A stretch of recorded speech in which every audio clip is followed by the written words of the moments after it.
Welcome to Sweet Dreams Storytelling, where we unwind, relax, and drift into dreamland. I'm your host, Mike, and I'm so glad you're joining me tonight. Let's get cozy and settle in. Story for this evening is The Secret Garden Beneath the Lake. Chapter 1. The Summer of Curiosity. The summer days stretched long and heavy over the small village of Renford, each hour melting lazily into the next like candle wax. It was the kind of summer that made the world feel a little too still, when even the trees seemed too tired to rustle, and the sun hung stubbornly in the sky, refusing to dip toward evening. For Emery Wren, 11 years old and a sworn enemy of boredom, this was unbearable. The village bustled with the predictable. Old men whittling on porches, women trading jars of jam and gossip, children playing the same dusty games in the same dusty fields. Emery had explored every attic, climbed every tree, followed every twisting goat trail, until they circled back to the same familiar stones. Adventure, true adventure, remained stubbornly out of reach. Emery's parents, kind but practical, were too busy with the harvest festival preparations to entertain wild notions of excitement. "Read a book," his mother would say, setting another dusty tome in front of him.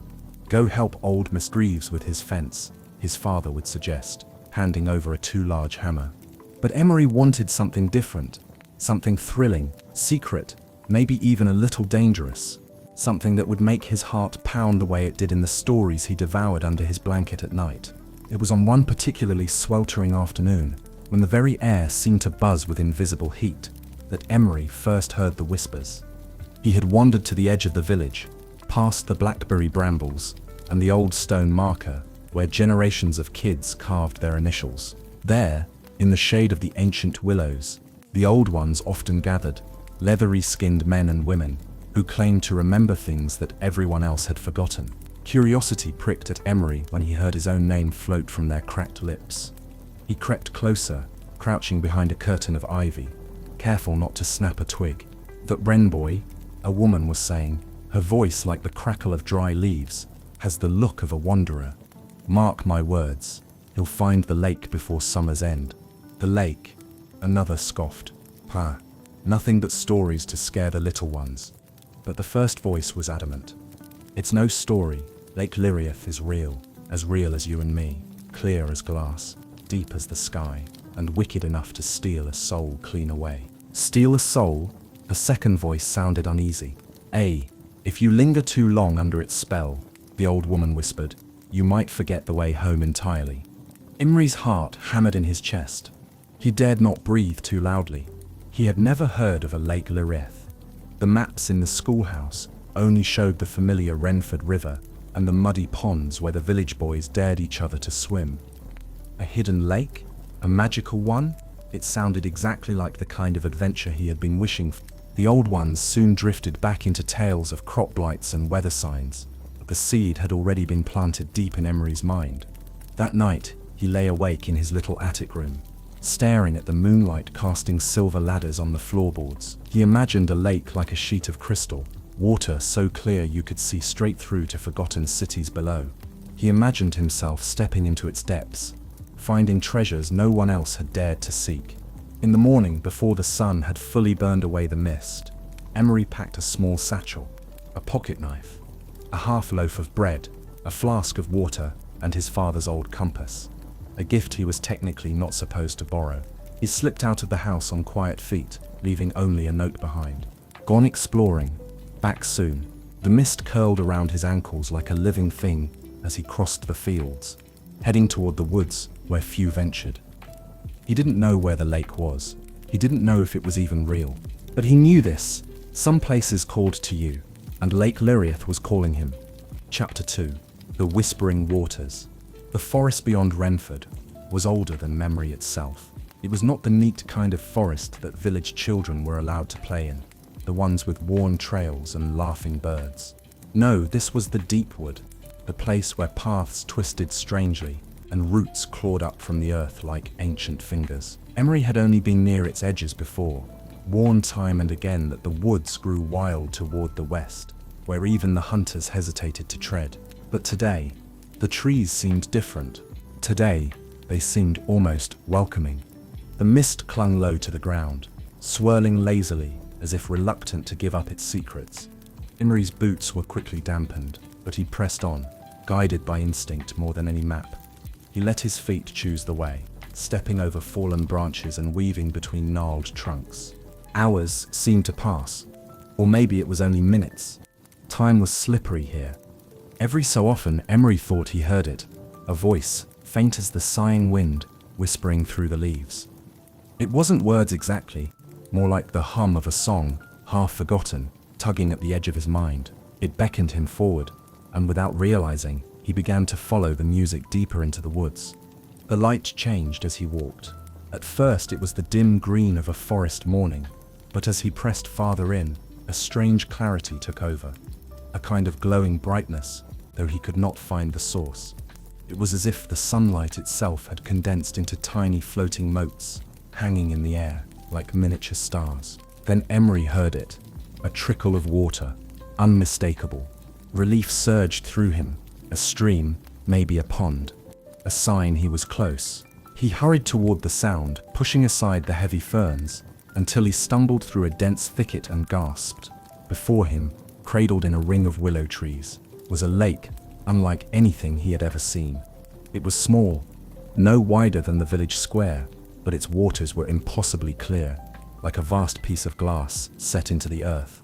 Stones and lilies floated perfectly still beneath the surface, untouched by ripple or current. It was so clear, so pure, that it almost didn't seem like water at all. Emery stepped to the edge, his reflection meeting him with wide, wondering eyes. The strange song grew louder here, vibrating through the soles of his feet. He leaned closer, and the whisper became unmistakable. "Come in," the lake seemed to sigh. "Come closer, deeper. Remember." Emery's breath caught. Had he imagined it?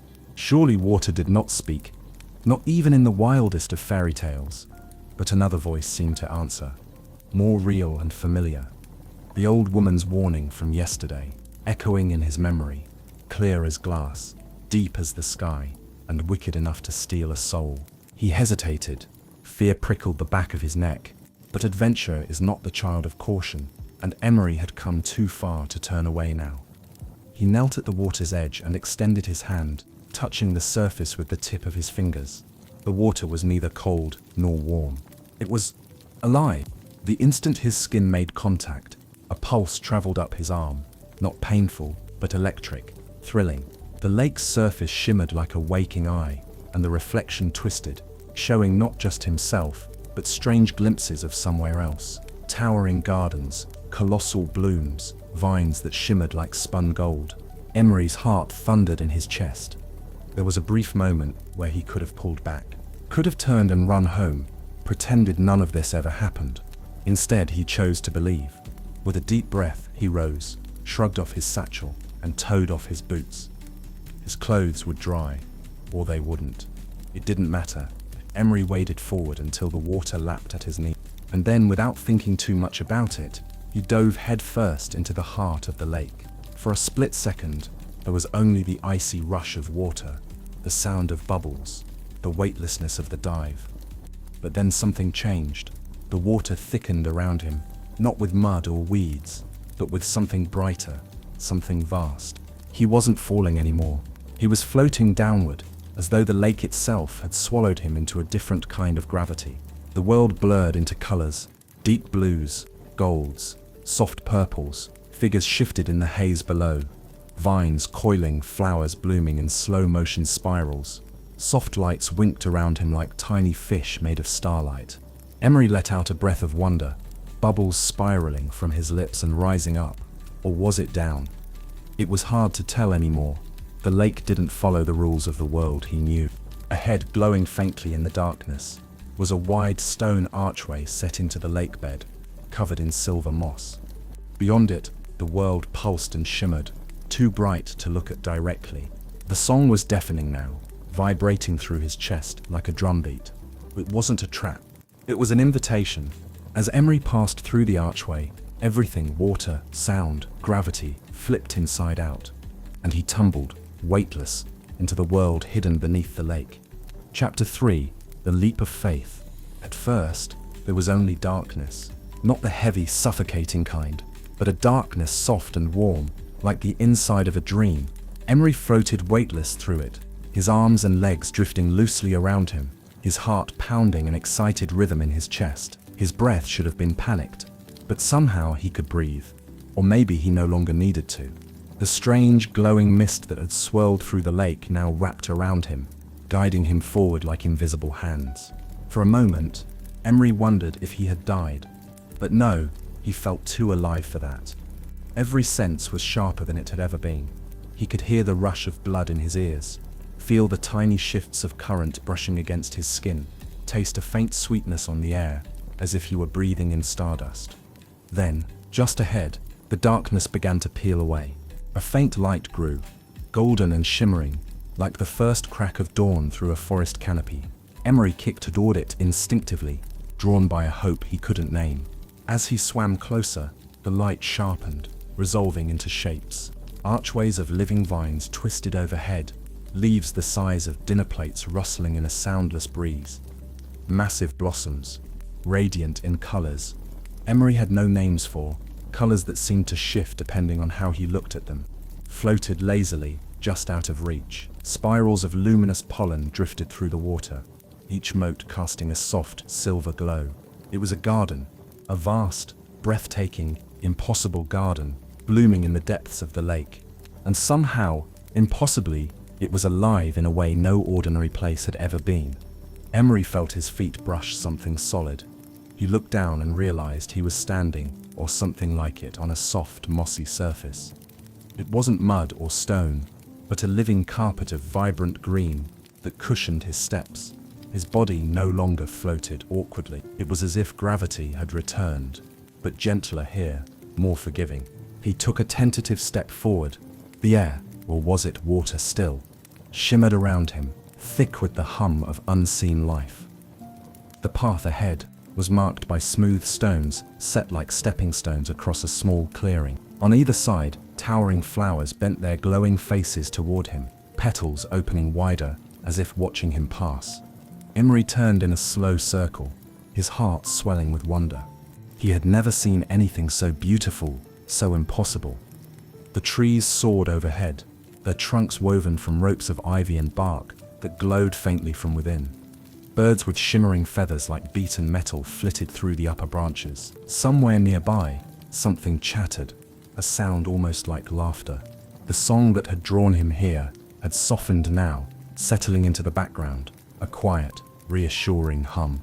It was a part of this place, like the scent of rain or the whisper of leaves. For a moment, Emery simply stood there, letting the strangeness wash over him. He had crossed a boundary no one else had crossed. He had found the secret garden beneath the lake. And yet a part of him knew, instinctively, deeply, that this was only the beginning. The garden was waiting for him, watching him, testing him. From deeper within the glowing jungle, a soft rustle broke the silence. Emery's head snapped up, heart leaping. He wasn't alone. Something, or someone, was coming. A figure moved between the trees, small, quick, and somehow familiar. It darted closer, stepping into the pool of golden light that surrounded Emery. At first he thought it was a child, maybe another explorer like him. But as the figure drew closer, Emery realized with a start that it was not human at all. It was a fox, or at least it resembled a fox, with sleek reddish fur, a narrow snout, and keen golden eyes. But it walked on two legs, and when it opened its mouth, words tumbled out. "About time you showed up," the fox said, with a voice like gravel and honey. "I was starting to think you'd gotten yourself eaten by the whirlflowers." Emery's mouth dropped open. The fox chuckled, a low, amused sound. "Close your mouth, or you'll catch a glow moth." It flicked its tail, one that shimmered faintly at the edges, and tilted its head. "Name's Vesper. You must be the new soul." Emery tried to speak, but only a garbled noise came out. He coughed, tried again. I'm Emery," he managed. "Emery, huh? Good name." "Solid," Vesper said approvingly, clapping his small furred hands together. "Well then, Emery, you've crossed the threshold. No easy feat, mind you." The fox's golden eyes gleamed. "But if you're here, that means the garden's accepted you. For now." Emery swallowed hard. For now, Vesper's grin widened, revealing sharp little teeth. The garden gives, he said, his voice dropping low. And the garden tests, you'll see soon enough. The fox spun on his heels and beckoned with a crooked finger. Come on, there's others you need to meet, rules you need to learn, places you should avoid. Unless you fancy getting yourself trapped for a century or two. Emery hesitated, glancing once over his shoulder. But the archway was gone. No sign of the lake above. No way back the way he had come.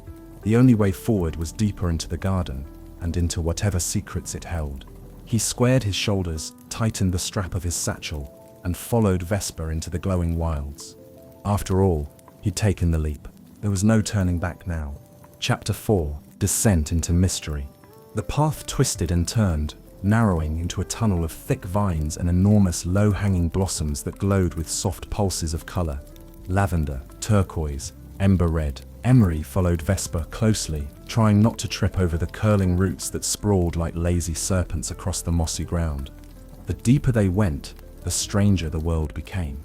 Above them, the sky wasn't a sky at all, but a swirling dome of rippling blues and silvers, as if they were walking under the skin of a vast ocean. Shadows moved across it, great winged creatures flying too high to make out clearly. Once or twice, Emery thought he saw what looked like ships drifting upside down, their sails billowing silently in the watery heavens. This place, Emery breathed, craning his neck. It's huge. Vesper glanced back at him, amused. You've only seen a crumb of it. The garden stretches wider than the mind can hold. Some say it folds over itself, like a living thing. Paths move when they feel like it. Hills that weren't there yesterday sprout up overnight. If you're not careful, you could end up walking in circles for days. Emery stumbled on a root and had to catch himself. But Vesper added with a grin, "Lucky for you, you've got me." They emerged into a broad clearing, and Emery stopped short. Before them rose an enormous tree, easily 10 times taller than any in Renford. Its trunk as wide as a village square, bark shimmering with an iridescent sheen. Thick ropes of silver moss hung from its sprawling branches, creating a curtain through which strange figures moved. Birds with antlered heads, beetles, the size of Emery's fist, plants that scuttled across the ground like crabs. At the base of the tree was a ring of stones, each one carved with intricate, shifting patterns. Emery could have sworn the carvings moved when he wasn't looking directly at them. Vesper approached the largest stone and tapped it with a claw. It emitted a deep, resonant tone, like the strike of a giant bell underwater. "Welcome," Vesper said grandly, "to the heart of the garden." Emery shivered, though the air was not cold. From the darkness between the tree's roots, 3 shapes emerged. The first was a turtle, but unlike any turtle Emery had ever seen. Its shell was not brown or green, but a deep, polished blue, etched with silver lines that glowed faintly with every movement. Its eyes were wise and heavy-lidded, and it moved with a ponderous grace. The second was a heron, tall and slender, its feathers a gleaming white that seemed to absorb the dim light. Its beak was long and sharp, its black eyes glittering with keen intelligence. The third was a creature Emery could only describe as a cat, but one whose fur shifted constantly in color, from soft gray to deep violet, to the pitch black of a starless night. It regarded Emery with a lazy half-lidded gaze, the tip of its tail flicking with idle amusement. Vesper gave a low bow. "The Council of Keepers," he whispered. "They protect the garden, and now they'll decide what to do with you." Emery's throat went dry. He wiped his damp palms against his trousers and stepped forward, head bowed awkwardly.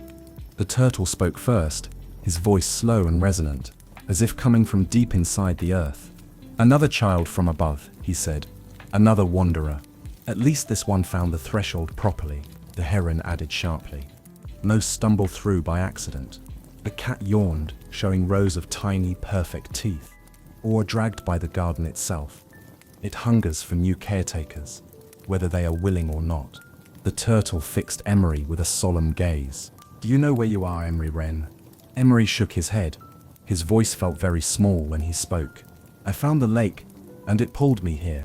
The turtle nodded, as if expecting this. "The sanctuary of time," he said.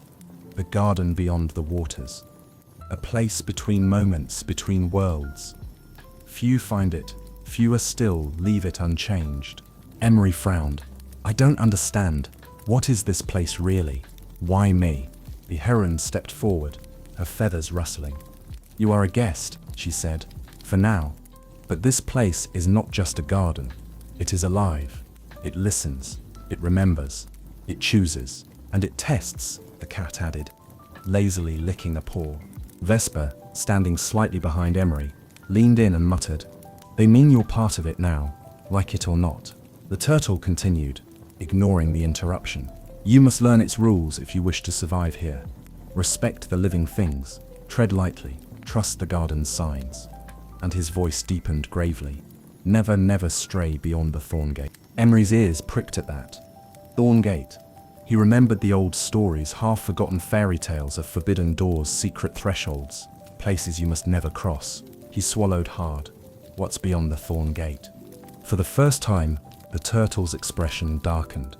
Chaos, he said simply, and forgetting, a heavy silence fell over the clearing, broken only by the distant chiming of unseen bells. The cat stretched luxuriously and purred. But don't worry your little mortal head just yet. You'll have time before the garden grows. Impatient. Emery didn't know what that meant exactly, but he didn't like the sound of it. The turtle turned back toward the giant tree. You may stay, Emery Wren, he said. You are marked now. The garden watches you. It will offer you wonders. It will offer you lies. He fixed Emery with a look so intense it pinned him where he stood. You must decide when the time comes who you truly are. With that, the Council of Keepers withdrew, vanishing among the roots and shadows without another word, as if they had never been there at all.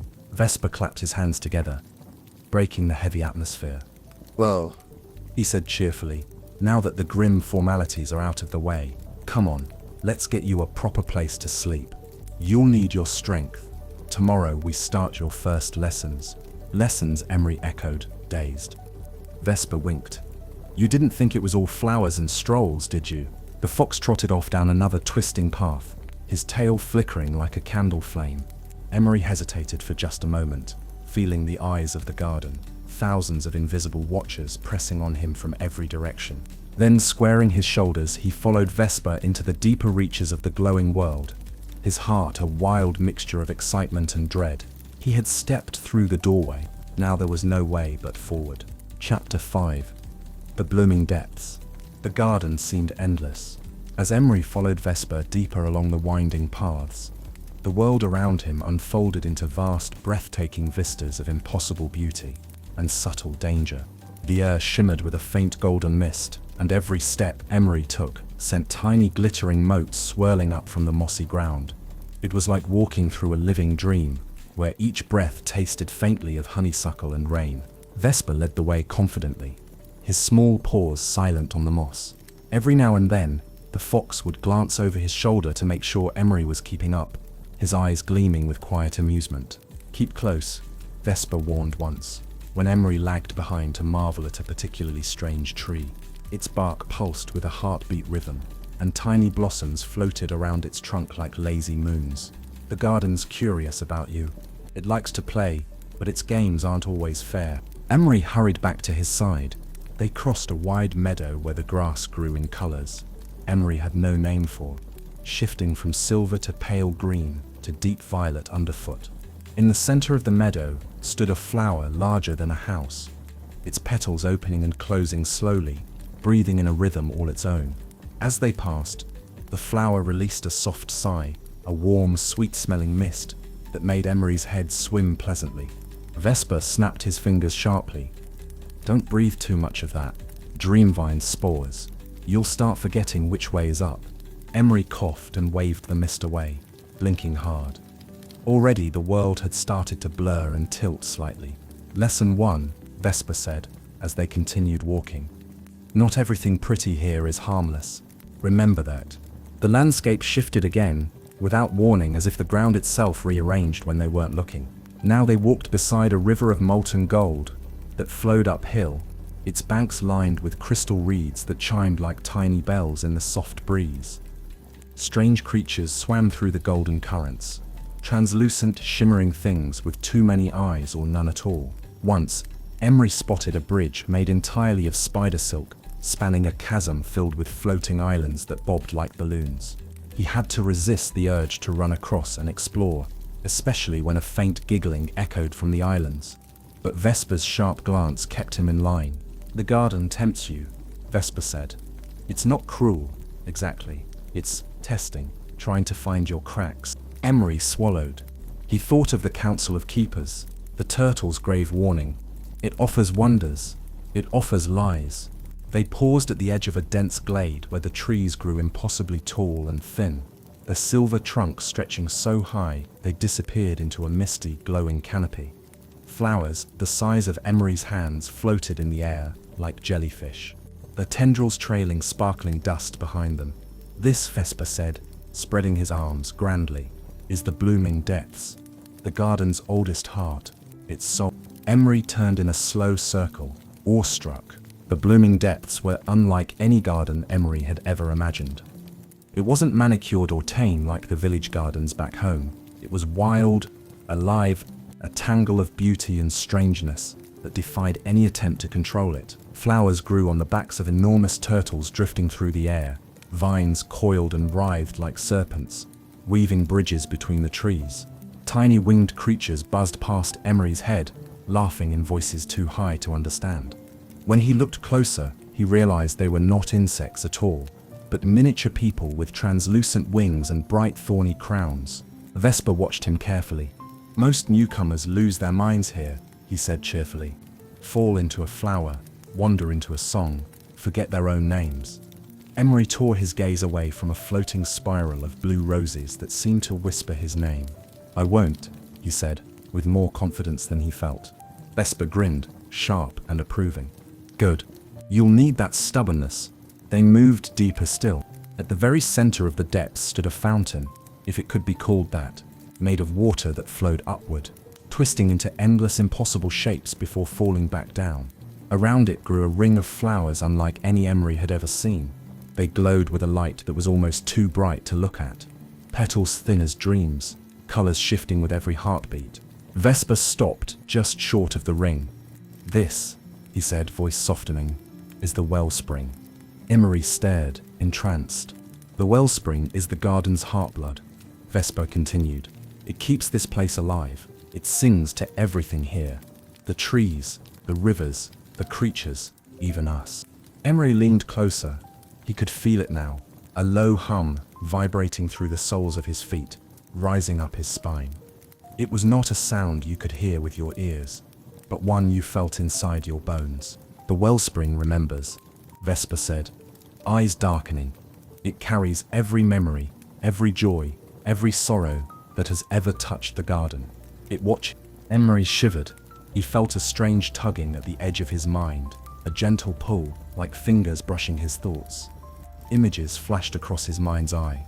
A laughing girl with hair like spun copper, a village swallowed by creeping vines, a boy standing alone at the edge of a golden field. "Don't look too deep," Vesper warned sharply, pulling Emery back. "The wellspring is powerful. It can show you truths, but it can also trap you inside them." Emery blinked rapidly, shaking off the visions. He turned to Vesper. "Is this where the garden chose me?" Vesper shrugged. "Maybe, or maybe you chose it." He nodded toward a wide archway of thorny vines at the far end of the glade. It pulsed faintly, almost like a heartbeat. "There's more you need to see," Vesper said. "More you need to know." He looked very serious now, all trace of mischief gone. "The garden is beautiful, but it's dangerous, especially near the Thorn Gate." Emery's stomach twisted in unease. "The Thorn Gate," he echoed. Vesper nodded grimly. "You'll see it soon enough, but for now," the fox's grin returned, sly and knowing. "You need rest, and you need to decide something important." "Decide what?" Emery asked. Vesper's eyes gleamed. "Whether you want to be just a visitor here," he said, "or something more." The golden mist thickened around them, and the glowing world blurred at the edges as the paths of the garden shifted again, carrying them deeper into its endless blooming mystery. Chapter 6. The Guardians of the Garden. By the time they reached the edges of the wellspring's light, the sky, or whatever passed for sky in the garden, had shifted again. The golden glow softened into a deep twilight, painting the trees and mossy ground with a soft indigo hue. Vesper's pace slowed, his sharp ears flicking at every sound. The air itself seemed to grow heavier, rich with the scent of earth and damp leaves. "This is where you meet the others," Vesper said quietly. "The ones who watch, the ones who protect." Emery stiffened, remembering the Council of Keepers. The slow, heavy gaze of the turtle, the sharp, piercing stare of the heron, the sly, unsettling smile of the star-furred cat. Were there more like them? What kind of creatures ruled over a place like this? Vesper led him to a small clearing, nestled between massive, ivy-draped stones. In the center of the clearing stood three figures, their forms half-lit by the dim glow from the surrounding flowers. Even before they turned, Emery could feel the weight of their presence. Ancient, steady, full of a quiet, waiting power. The first to approach was the turtle he had seen earlier, at the heart of the garden. Up close, the creature seemed even grander. His blue, silver-etched shell shimmered faintly with patterns that seemed to move and twist with every blink. His eyes were deep pools of dark green, and when he spoke, his voice was the slow, sure rumble of the earth itself. "I am Master Thalus," the turtle said, bowing his heavy head slightly. "Guardian of roots and waters, memory keeper of the first bloom." Emery bowed awkwardly in return, unsure of the proper etiquette for greeting ancient talking turtles. Thalus studied him for a long moment, the corner of his mouth lifting in something almost like a smile. "You carry the scent of the above," Thalus said, "fresh and stubborn. Perhaps you will endure." Before Emery could respond, the second figure glided forward, the heron, tall, regal, and gleaming white in the low light. Her long legs bent gracefully as she dipped her head. "I am Mistress Kayla," she said, her voice smooth and precise, like the edge of a blade. "Guardian of sky and song, herald of the morning gardens." Her feathers caught the dim light and fractured it into shimmering colors that seemed almost too pure to be real. Emery felt himself straighten under her gaze, sensing that Mistress Kayla would tolerate no foolishness. "The garden has accepted you," she continued, her dark eyes piercing. "But that acceptance is conditional. It must be earned, every hour, with every choice you make." Emery nodded, swallowing his nerves. "I understand," he said. Kayla's sharp beak dipped once in approval. The final figure padded forward, almost silently. The cat, or something that only resembled a cat, moved with lazy, sinuous grace.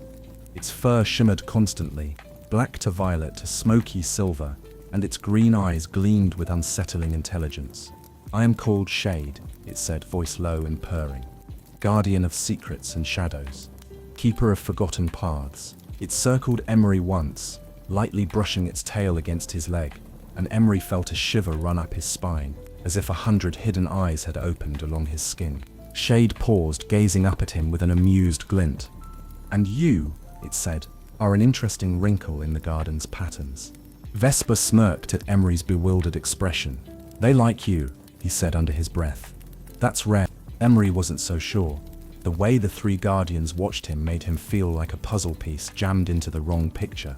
Master Thalus settled heavily onto a patch of moss, causing a slight tremor through the ground. "You must understand," Thalus said slowly. "This place is not like the world you know. Here, life and magic are woven together. Every flower, every vine, every stone remembers, and responds." Mistress Kayla nodded. "The garden protects itself, but not always gently.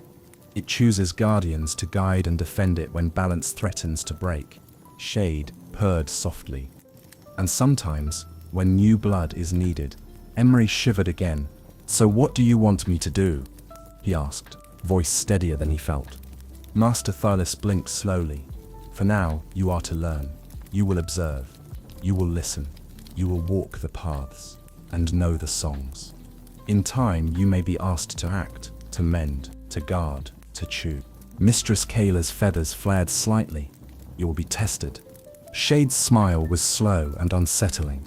"And if you fail, you will become part of the garden yourself. Root, stone, memory." Emery took a sharp breath. It was not a threat, exactly. It was a simple, immutable truth. He looked from one guardian to the next, feeling the weight of the moment press down on him. "I'll do my best," he said, the words rough but true. Master Thallus's eyes gleamed. "Then your first step begins." The turtle raised a heavy foot and pressed it into the mossy ground. A tremor ran through the clearing, and slowly, carefully, the earth opened like the petals of a giant flower. A stone staircase spiraled downward into darkness, lined with glowing vines. Mistress Kayla spread her wings slightly. Below are the garden's foundations, the cradle of bloom, the oldest memories. You will go there first, alone. Vesper shifted uncomfortably. "Even I wasn't tossed into the foundations on my first day," he muttered, almost admiringly. Shade's tail flicked lazily. "The garden is eager to know its new child." Emery stared at the stairway. It looked impossibly dark, impossibly deep. Fear coiled in his stomach, but so did excitement, fierce and wild. He looked once at Vesper, who gave a small shrug that somehow conveyed "It's your choice, but I'd go if I were you." Emery tightened his satchel across his chest, straightened his back, stepped forward. The moment his foot touched the first stair, the vines overhead brightened, casting down a rain of pale green light. The guardians watched silently as Emery descended, the darkness swallowing him step by step. The last thing he heard before the spiral closed overhead was Shade's whisper, curling in the air like smoke. "Remember, little wanderer, the garden gives, the garden tests, the garden takes." And then he was alone, plunging into the depths of the oldest, most secret parts of the garden, into the roots of memory itself. Chapter 7: Rules of the Hidden World. The stairs wound downward in a slow, dizzying spiral, cut directly into the living stone of the garden's foundations. Emery moved carefully, his fingers trailing along the vine-wrapped wall beside him. The vines glowed faintly beneath his touch, a soft pulse of green light that illuminated just enough of the path ahead. The air was cooler here, damp with a scent of moss and ancient soil. It carried a low hum, like the vibration of 1,000 distant heartbeats beating just out of sight. Emery's footsteps echoed strangely, as if the walls themselves listened and whispered his passing back to him. After what felt like hours, or maybe minutes, it was hard to tell in this place. The staircase ended in a wide stone platform, suspended above a vast, mist-shrouded space. The floor beneath his feet was not solid, it was braided roots, thick and smooth, woven together into a living tapestry. The pattern shifted when he moved, rearranging itself around his footsteps like a polite host making room for a guest. Ahead, faint lights bobbed in the mist, small, floating orbs, no bigger than Emery's fists, each trailing delicate silver threads. They danced lazily through the air, casting long, shifting shadows. At the center of the platform stood a low, twisted tree, ancient and hollowed with age. But from within its trunk, a soft golden light spilled out like breath. Around it were stones arranged in a circle, each carved with symbols Emery did not recognize. Spirals, suns, blooming flowers, and coiled serpents. Above the tree, words floated, not carved into the wood or painted onto stone, but suspended in the mist itself, shifting slowly as Emery approached. The garden is life. The garden is memory. The garden is triumph. Beneath it, more words spiraled into being. 3 rules bind those who walk these paths. The mist swirled faster now, the letters growing sharper, searing themselves into Emery's mind. Rule 1. Take nothing that is not freely given. The garden thrives on balance. Every fruit, every blossom, every stone belongs first to the garden. If you take, you owe. If you steal, you are claimed. Rule 2. Speak carefully, for the garden listens. Words are seeds. A careless promise may take root. A cruel word may sprout thorns. Speak with care, or be tangled by your own tongue. Rule 3. Never pass the thorn gate unbidden. Beyond the gate lies the wild route, where forgotten things grow unchecked. To cross uninvited is to invite ruin, or to be remade beyond recognition. The final line shimmered longer than the others before slowly dissolving into the mist. Emery stood frozen, the rules sinking deep into his bones. He thought of the legends whispered by the old ones of Renford, about enchanted woods, bargains struck in moonlight, paths that led people away from themselves forever. Those stories had always seemed distant, old, But here they felt sharp and immediate, pressing against his chest with real weight. A soft rustle behind him made Emery turn sharply. From the swirling mist emerged a figure, not an animal, not a person, but something in between, a slender being wrapped in layers of trailing vines and petal-like robes. Its face was featureless, a smooth surface from which two soft lights glowed where eyes should have been. The being inclined its head in greeting, and in Emery's mind, not through his ears, a voice spoke. "Do you accept the rules?" The words were not demanding, but they carried a heavy sense of expectation, a gravity that made Emery's knees feel weak. He hesitated only for a moment. Turning back wasn't an option anymore. "I accept," Emery said aloud, his voice echoing into the mist. The moment the words left his lips, the woven floor beneath him thrummed with energy. The roots shivered, and the orbs of light spun faster, creating spiraling trails of luminescence. The vine-wrapped being lifted an arm, and from the hollow tree's glowing trunk, a small object floated outward, a medallion, thin as a leaf, woven from silver thread and shaped like a spiral.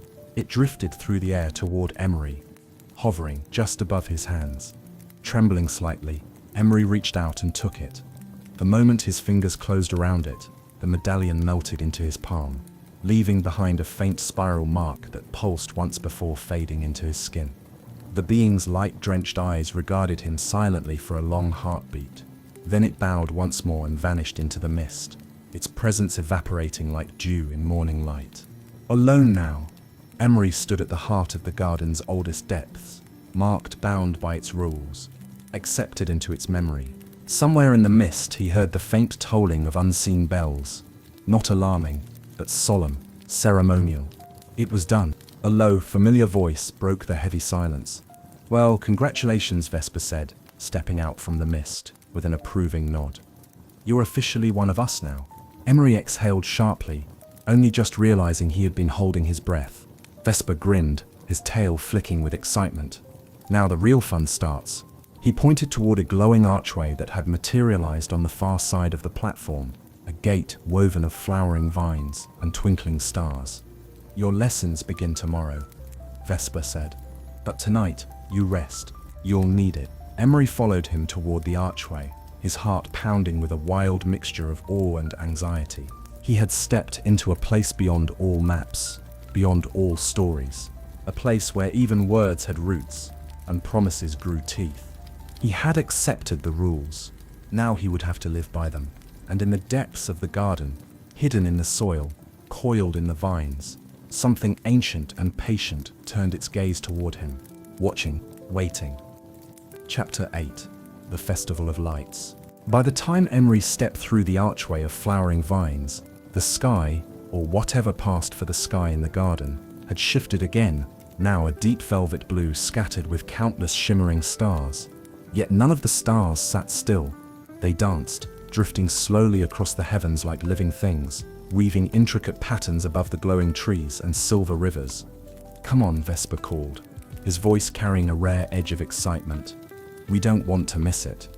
Emery followed, still half dazed from everything he had seen so far, his steps quickening as the air grew warmer, richer, humming with energy. Ahead, the trees opened into a vast, circular clearing. Thousands of creatures had gathered there, beings Emery had only glimpsed in passing before: foxes with feathered wings, wolves with bark-like fur, herons taller than men, and tiny hummingbird people with shining glassy wings. There were even things Emery couldn't name at all, whirling masses of color, enormous insects carrying blooms on their backs, vines that slithered through the air like eels. Every one of them faced the center of the clearing, where an enormous tree, the tallest Emery had seen yet, rose, its trunk spiraling upward in a slow twist of golden bark. Its branches spread wide, heavy with thousands of glowing buds, like lanterns waiting to be lit. Vesper nudged him. "You're lucky, you know. The Festival of Lights only happens once every dozen garden cycles." "How long is a cycle?" Emery whispered back. Vesper shrugged. "Depends. Time's funny here. Could be a month, could be 100 years. Emery's stomach twisted, but before he could ask more, the crowd stirred. From the base of the tree, the three guardians, Thalos, Kayla, and Shade, stepped forward. Thalas's voice rolled out over the gathering, slow and resonant. Life remembers. Light remembers. We gather tonight to honor both. Mistress Kayla unfurled her magnificent wings, catching and scattering the starlight in dazzling patterns. Her voice was a clear, chiming song. From seed to bloom, from spark to flame, we carry memory forward. Shade, lazily perched on a low branch above them, purred, his green eyes gleaming. And we make our wishes. A low murmur of excitement rippled through the crowd. Then, with no further announcement, the buds on the massive tree began to open. One by one, petals unfurled, releasing spheres of soft golden light.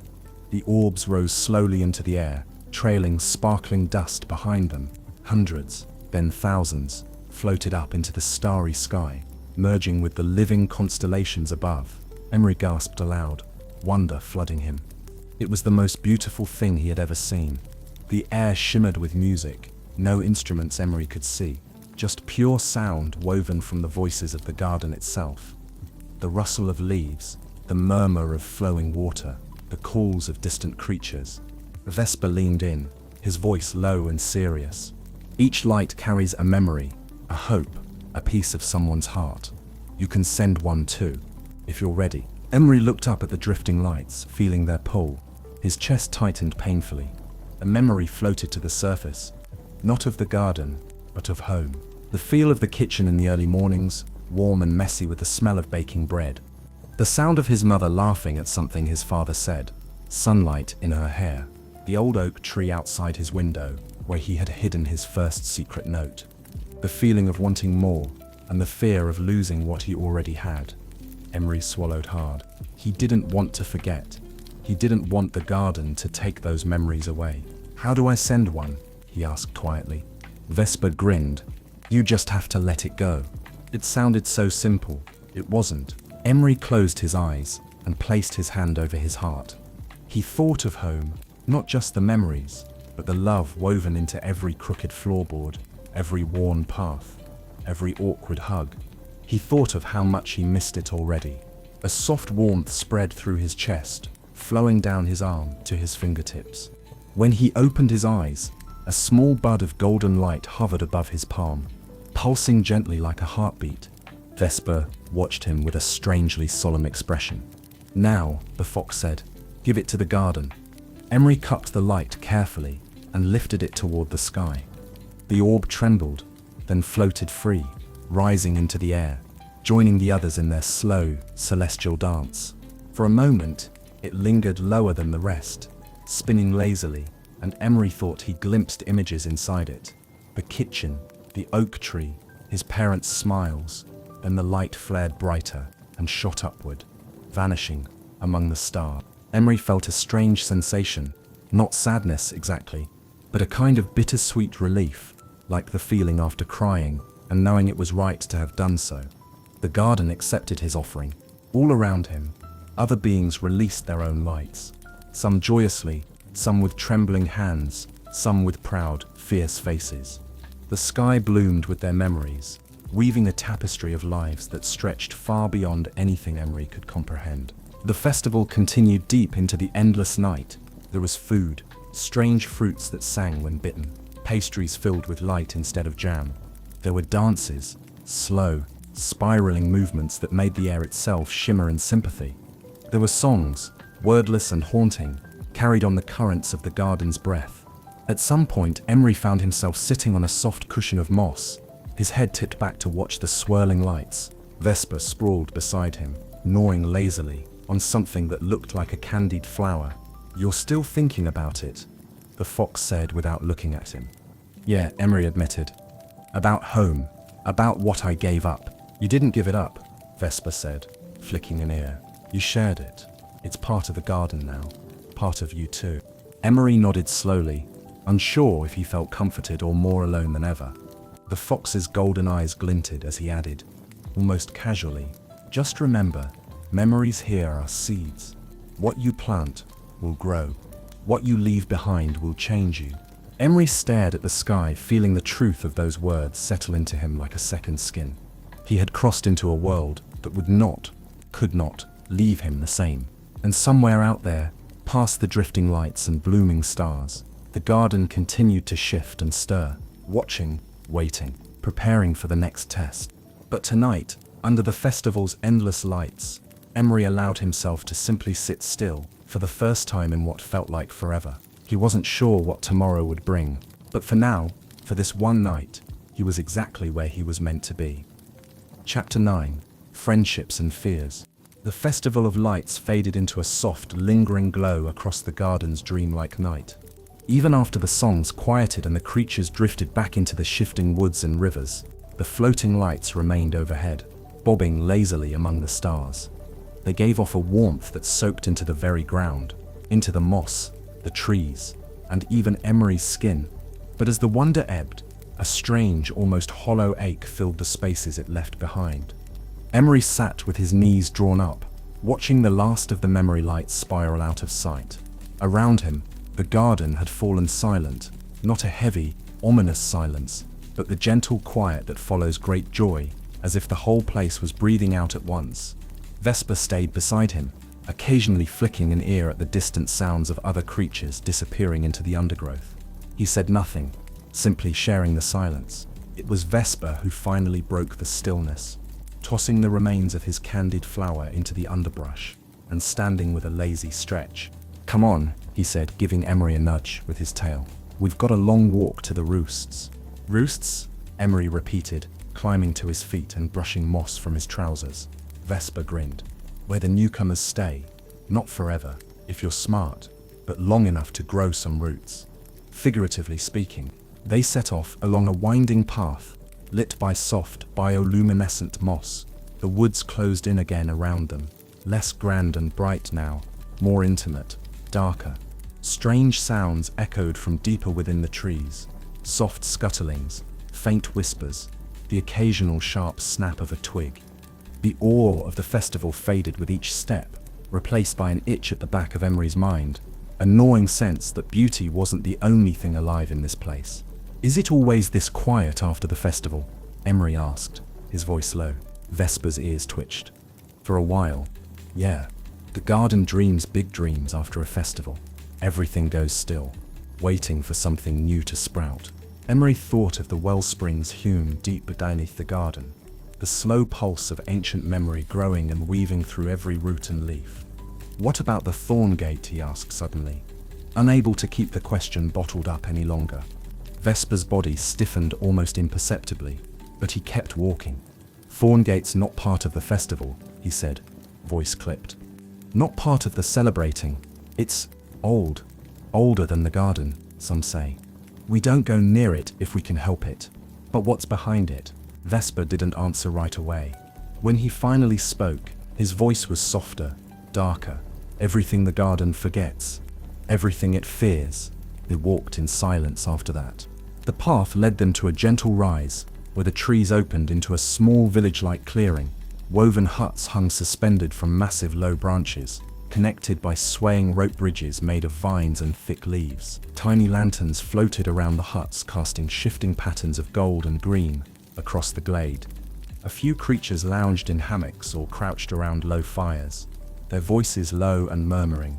Emery caught flashes of other newcomers like himself, a lanky girl with dragonfly wings tucked neatly against her back, a boy whose hands flickered in and out of solidity like smoke.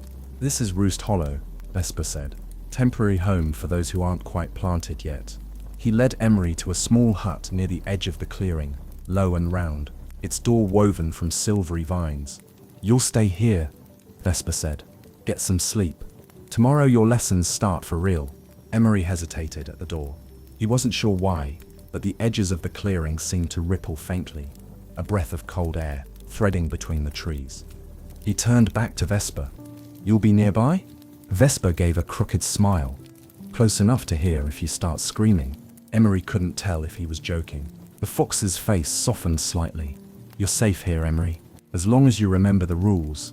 Emery nodded slowly, feeling the weight of the garden's laws pressing against him again. "Take nothing that isn't given. Speak carefully. Stay away from the thorn gate." Simple enough. In theory. Inside the hut was simple but welcoming. A hammock woven from giant leaves stretched across the room, and a small basin of clear water reflected the softly glowing ceiling vines. Emery dropped onto the hammock with a sigh, feeling the events of the day and night catch up to him all at once. His limbs ached, his mind swam with images, spiraling trees, floating flowers, talking foxes, and stars that carried memories. Sleep pulled at him like a tide.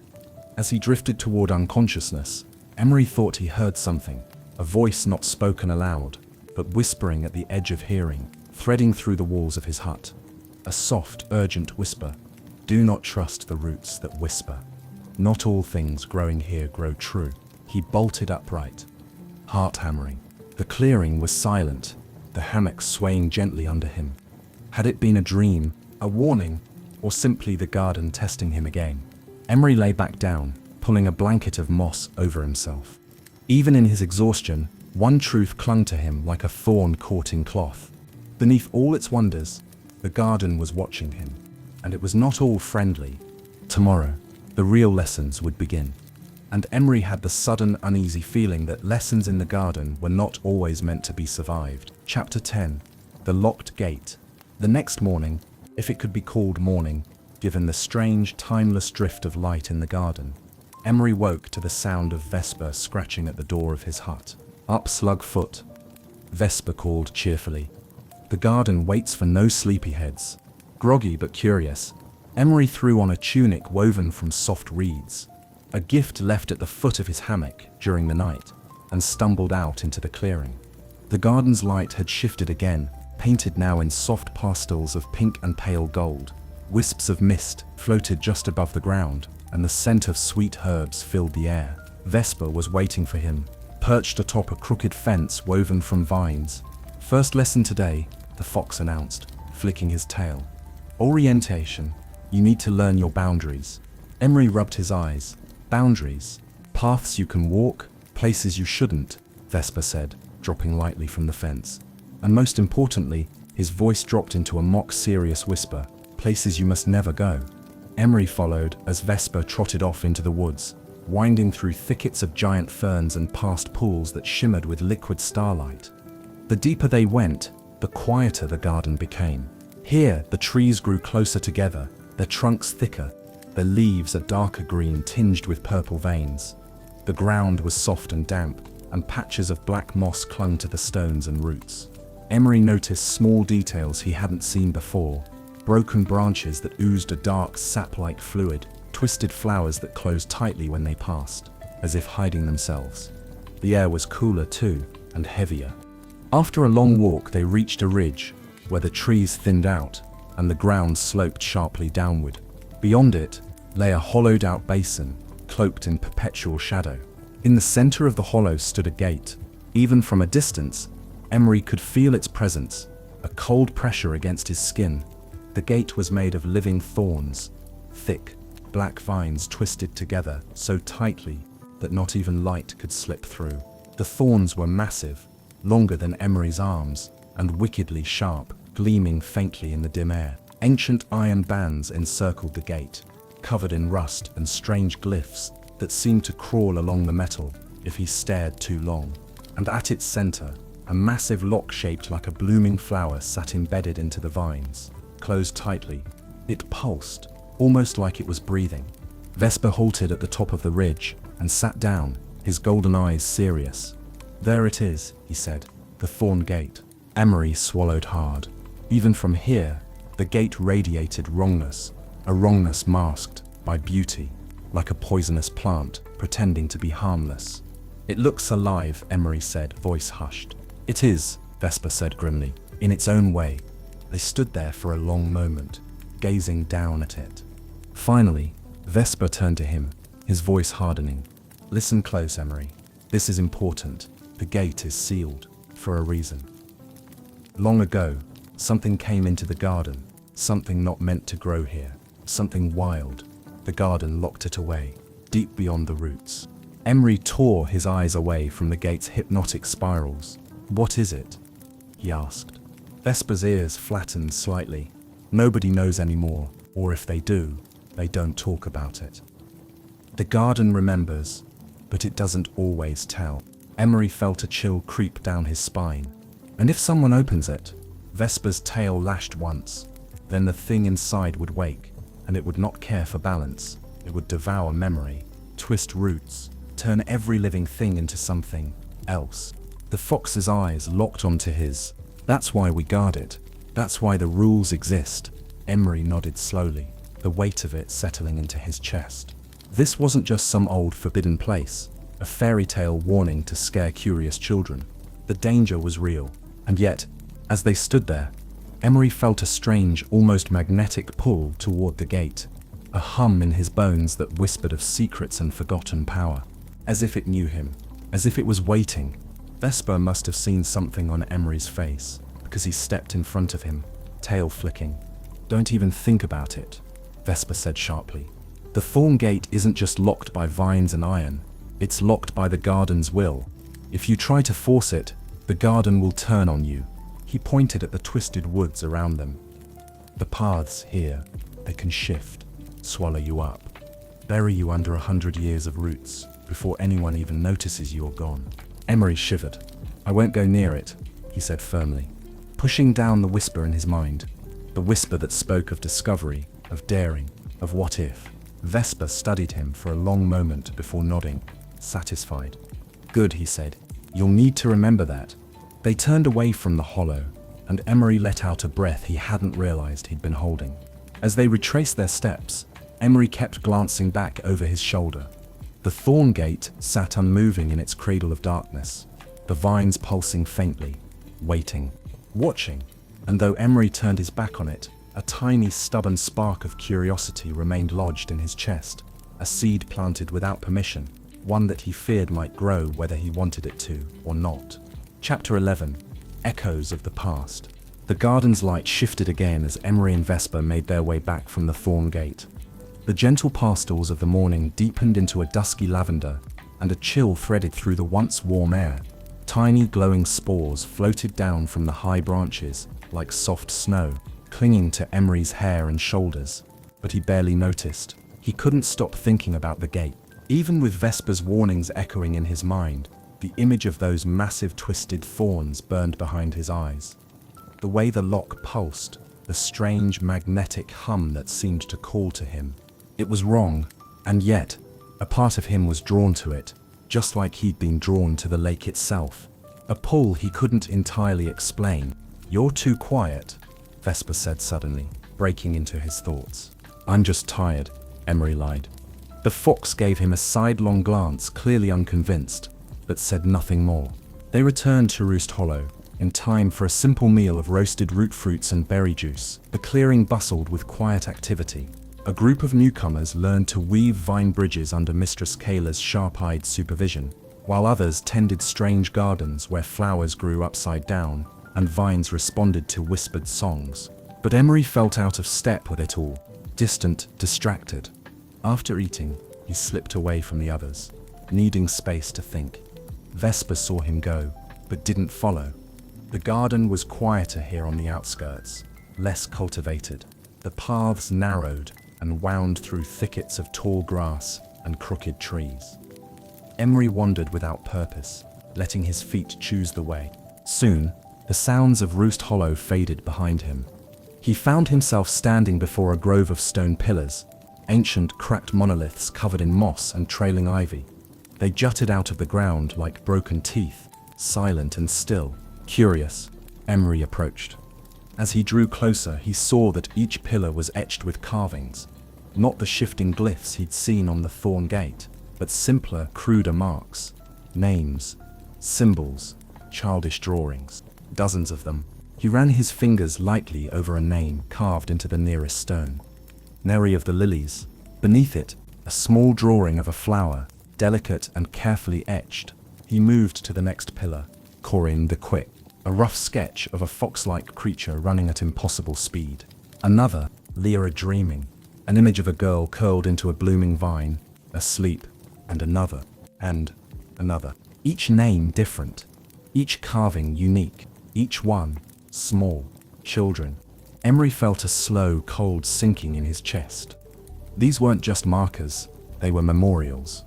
He stumbled backward, the sudden weight of understanding crushing the air from his lungs. All of them, all these children, had come before him, wanderers, explorers, dreamers, just like him, and they hadn't gone home. A soft voice startled him. They stayed too long. Emery spun around. Standing a few feet away was a girl, or what appeared to be one. Her hair floated weightlessly around her head, and her skin was a pale, soft blue like the inside of a seashell. Her eyes were wide and too deep, filled with faint stars. She wore a robe woven from lily pads and soft moss, and her feet were bare, sinking slightly into the living ground. "Who are you?" Emery asked, heart hammering. The girl tilted her head. "I was Neri," she said simply, pointing to the first pillar he had touched. Emery's stomach twisted. "Was?" The girl, Neri, smiled sadly. "I stayed too long," she whispered. "The garden welcomed me. It wrapped me in its songs, its roots, its dreams. And little by little, I forgot who I had been." Emery swallowed hard, his throat dry. "You mean you're part of the garden now?" She nodded. "I dreamed myself into it. My name is remembered here, on the stones. But I am more root than wanderer now. A memory, singing in the wellspring." Her voice was soft, almost wistful, as though it were not a fate she regretted entirely. Emery shook his head. "But why? Why didn't you leave?" Neri's starlit eyes blinked slowly. "The garden gives so much," she said. "Beauty beyond imagining, belonging, magic, dreams. It feeds your heart until you no longer remember the hunger." She stepped closer, her feet barely disturbing the moss. "But it asks something in return, always." Emery backed away a step. "What does it ask?"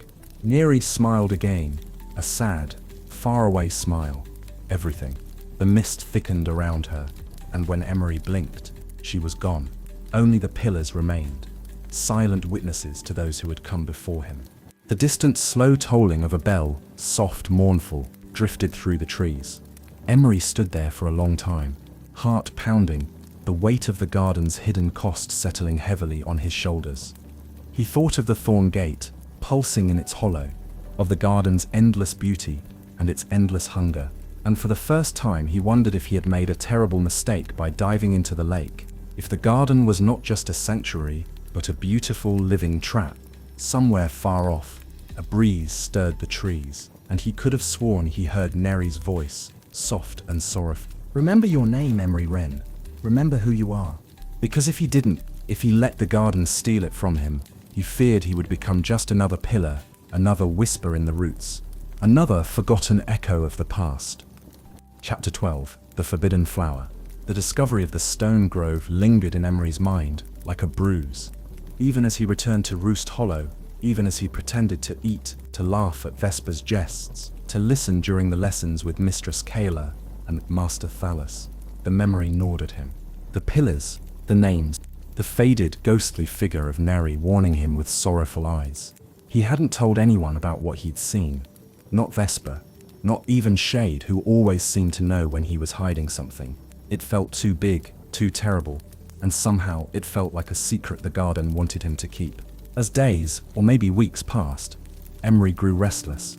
The garden's beauty, once breathtaking, now seemed heavy.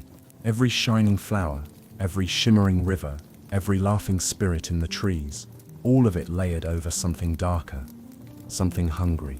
He noticed things he hadn't before, vines that seemed to reach out when backs were turned, pools that reflected not the present but strange, twisted versions of the world, whispers at the edges of sleep, urging him deeper, always deeper.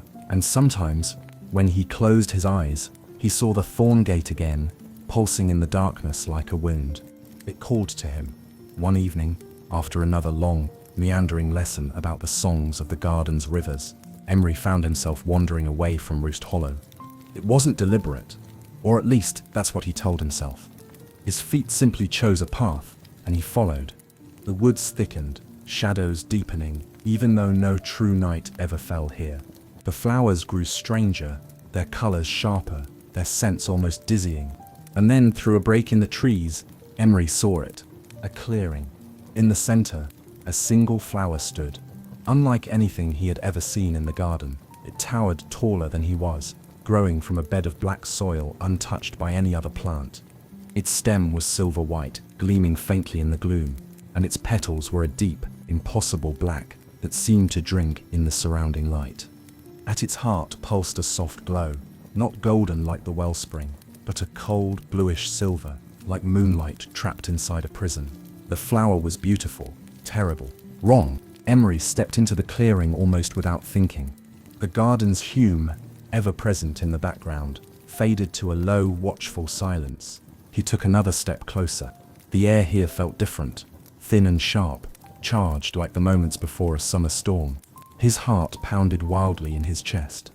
A voice, his own memory of Vesper's warning, whispered in the back of his mind, "Take nothing that is not freely given." Emery hesitated, but the flower seemed to lean toward him, almost inviting, its silver stem curling in a lazy arc. Was it offering itself? Or was it testing him? He glanced over his shoulder. No one was there. Only the rustling of unseen creatures far away. Only the watching trees, silent and still. Emery's hand hovered near the flower, the thorn gate, the pillars, Neri's sad warning, all of it tangled in his mind. Fear, anger, longing. The need to understand, the need to act, to change something before it was too late. Before he could second-guess himself, before he could retreat, Emery reached out. His fingers brushed the black petals, and the world shuddered. A shock ran through him, cold and sharp, snapping up his arm and into his chest. The flower pulsed once, twice, then began to wilt under his touch, its petals curling inward with a sound like crackling paper. The silver-white stem blackened. The bed of soil trembled. From the heart of the flower, a single drop of bluish liquid fell, landing on the soil, and the earth screamed. It wasn't a sound Emery heard with his ears. It was deeper, a cry that shook the roots of the world, that rattled his bones and squeezed the air from his lungs. He stumbled back, heart hammering, watching in horror as black vines erupted from the ground around the withering flower. They twisted and lashed outward, clawing at the air. The clearing darkened, the soft light of the garden snuffed out like candles in a gale. The garden was reacting. The garden was angry. And in the center of the devastation, where the flower had once stood, something began to rise from the soil. A shadowy form, featureless and pulsing with cold, malevolent life. It was not plant, nor beast, nor spirit. It was something forgotten, something sealed, something that now stirred because of him. Emery turned and ran, crashing through the trees, heart roaring in his ears. Branches whipped at his arms and face, thorns snagged his clothes, but he didn't stop. The garden itself seemed to fight him, paths shifting underfoot, roots grasping at his ankles. He didn't know how long he ran. Time meant nothing here. But finally, panting and bleeding, he stumbled back into the safer glow of Roost Hollow. The hut still hung quietly among the trees. The lanterns still floated serenely. Nothing looked different, but everything felt different. He doubled over, hands on his knees, gasping for breath. And when he straightened, Vesper was standing there, arms folded, eyes burning gold. "You did something," the fox said, voice dangerously quiet. Emery's mouth opened, but no words came. He didn't have to confess. The garden itself was already whispering his guilt through every leaf, every root. Vesper shook his head slowly, fury and fear warring on his face. "You touched it," he said. It wasn't a question. Emery nodded, unable to lie. Vesper closed his eyes for a long moment, the weight of it all sinking into his small frame. "You don't understand," he said, voice rough. "You've broken the seal." The fox's eyes snapped open, sharp and bright. "And now, Emery Wren, you've woken something we may not be able to put back to sleep." High above, in the deepest reaches of the garden, the light flickered and dimmed. And somewhere far beneath the roots, something smiled. Something waited, something remembered. Chapter 13. Betrayal of the Heart. The hollow was no longer peaceful. That night, the floating lanterns above the roosts guttered and trembled, their golden glow paling to a sickly green. The trees hunched closer together, their leaves twitching restlessly. Every breath of wind carried with it a sour tang, like rotting flowers hidden just beyond sight. Emery sat alone outside his hut, knees drawn to his chest, staring up at the distorted sky. Above, the drifting constellations twisted strangely, their lazy, graceful dances corrupted into frantic, spiraling patterns.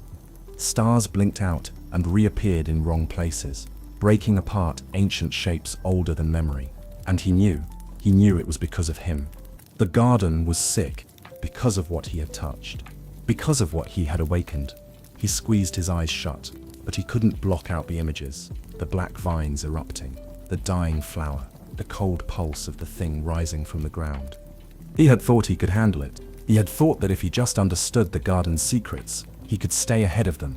He had been wrong. Footsteps crunched lightly over the moss. Emery looked up to find Vesper standing over him, arms crossed tightly, tail lashing back and forth with agitation. "You need to tell them," Vesper said, his voice low and grim. Tonight, Emery's stomach twisted into a knot. The council, the guardians, Mistress Kayla, Master Thalis, and Shade.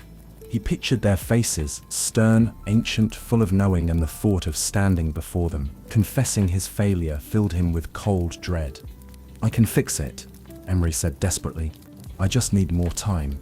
Vesper snarled, an actual sharp sound of anger, and crouched down until his face was inches from Emery's. "You broke the garden's seal, Emery. You don't fix something like that with time. Every breath you take without telling the council lets it fester, grow." Emery recoiled slightly under the intensity of his gaze.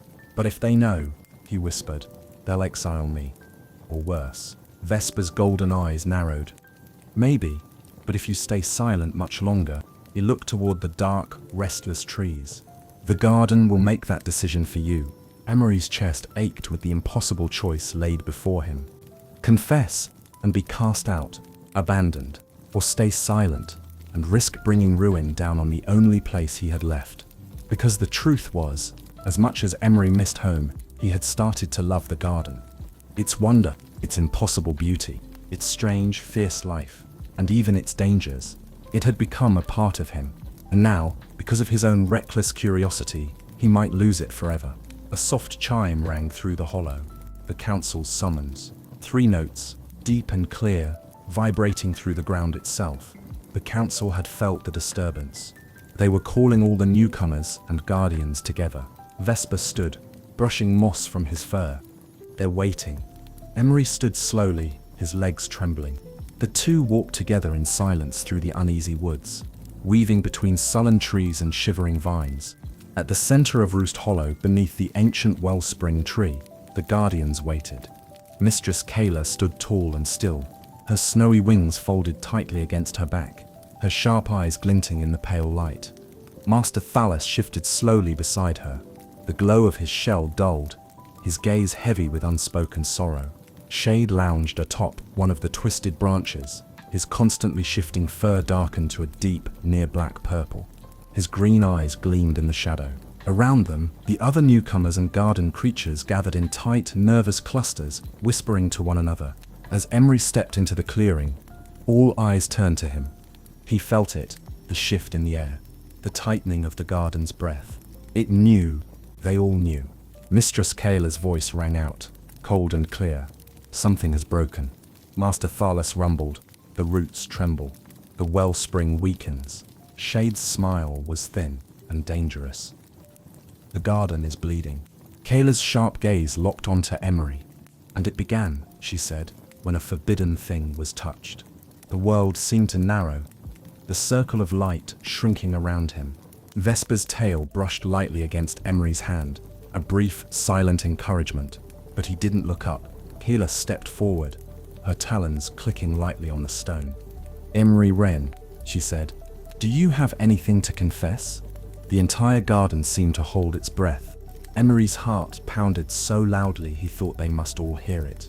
He opened his mouth, the words rose, raw and painful. "I did it. I touched the forbidden flower." Awoke something dark, but fear gripped him. Fear of exile, of shame, of losing everything he had come to love. And instead of the truth, another voice spoke up from the crowd. It wasn't him. Emery's head snapped up. A boy stepped forward, one of the other newcomers.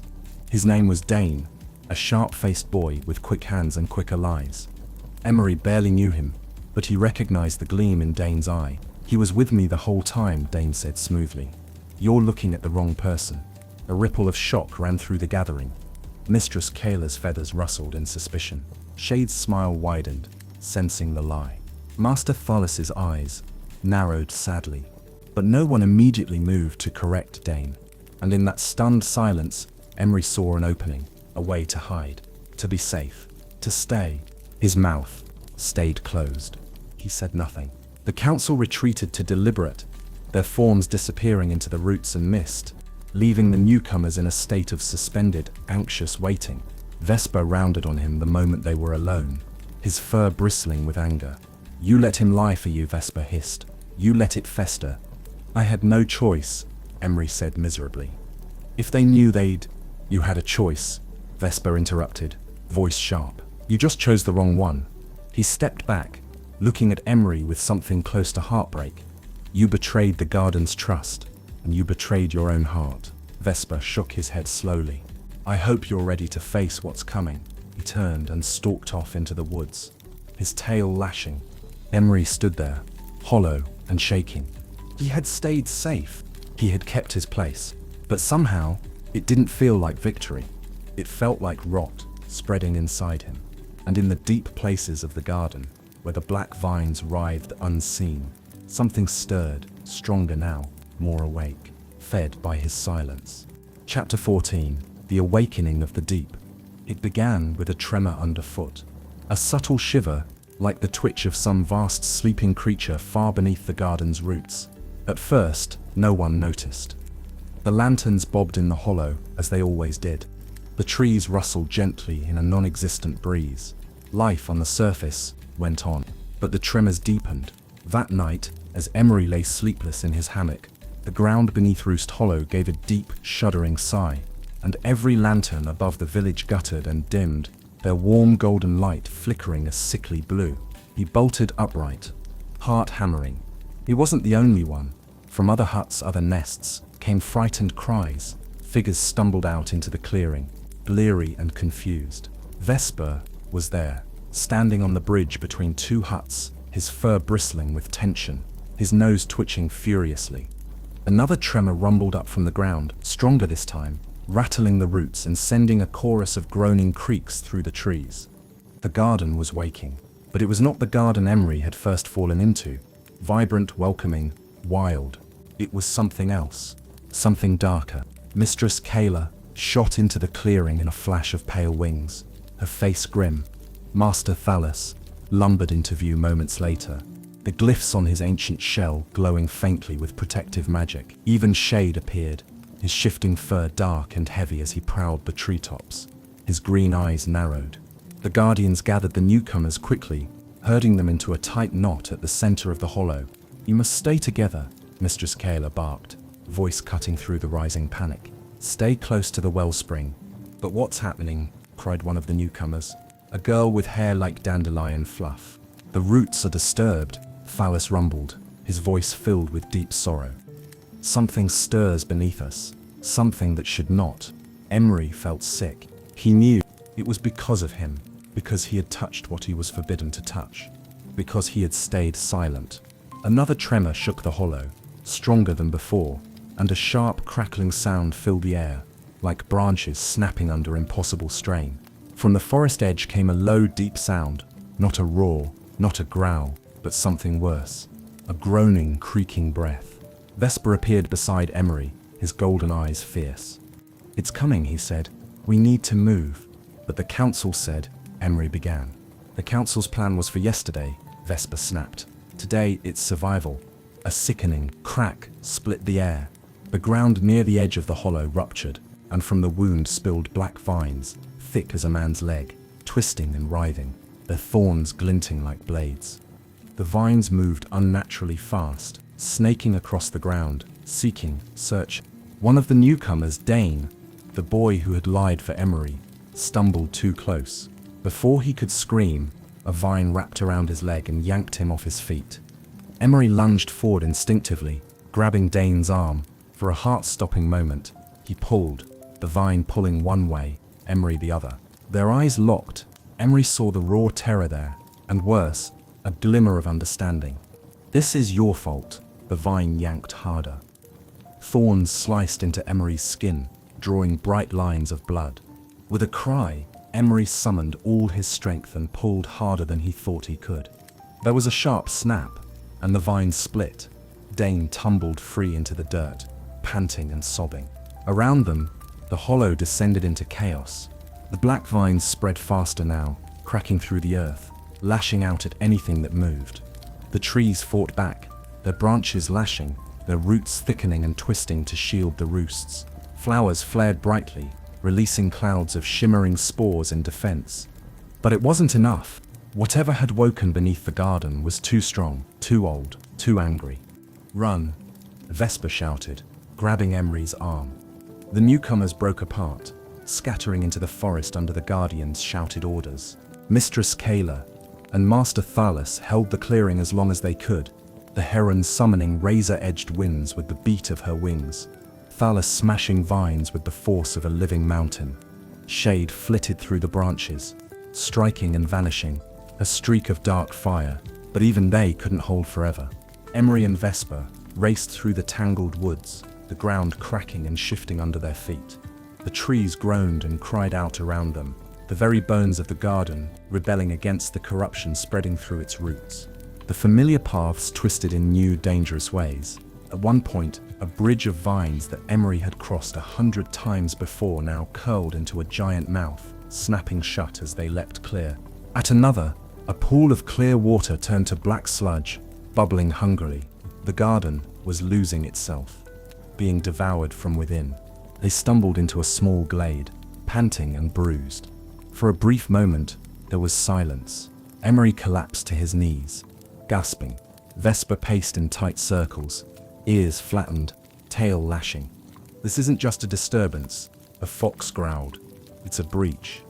The deep is bleeding into the garden." Emery wiped blood from his hands, his chest heaving. "I have to fix it," he said hoarsely. "I have to seal it." Vesper stopped pacing. "You?" he demanded. "You who woke it." Emery looked up, and despite the fear and guilt tearing at him, there was steel in his voice. "Yes," he said. "Me." Vesper stared at him for a long, heavy moment. And then reluctantly he nodded. "You're the seed," he said softly. "The garden's mistake. Maybe it's hope too." A shudder ran through the ground, stronger than before. From deep in the woods, a deep, rumbling laugh echoed, thick and wet and wrong.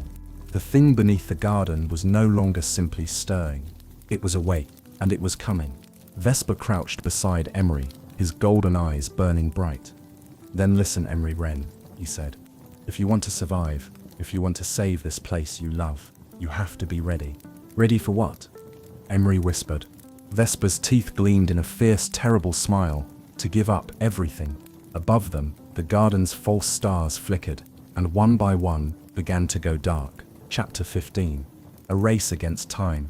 The garden was dying. It wasn't just the cracked roots or the black vines that lashed and writhed across the ground like severed snakes. It was the garden itself. The soft golden mists that had once wrapped Emery in warmth had curdled into choking fogs. The luminous flowers drooped, their petals brown and brittle. The great trees, whose branches once sang in the unseen breezes, now moaned and trembled. The garden was falling apart, moment by moment, memory by memory. And it was Emery's fault. Vesper tugged at his sleeve, snapping him from his horror. "Come on," the fox barked. "There's still time, but not much." He led Emery down a crumbling trail that once had been a wide and welcoming path. Now, it was a cracked line in the earth, bordered by thorns that swayed like reaching hands. As they ran, dodging broken vines and crumbling roots, Vesper explained between gasps.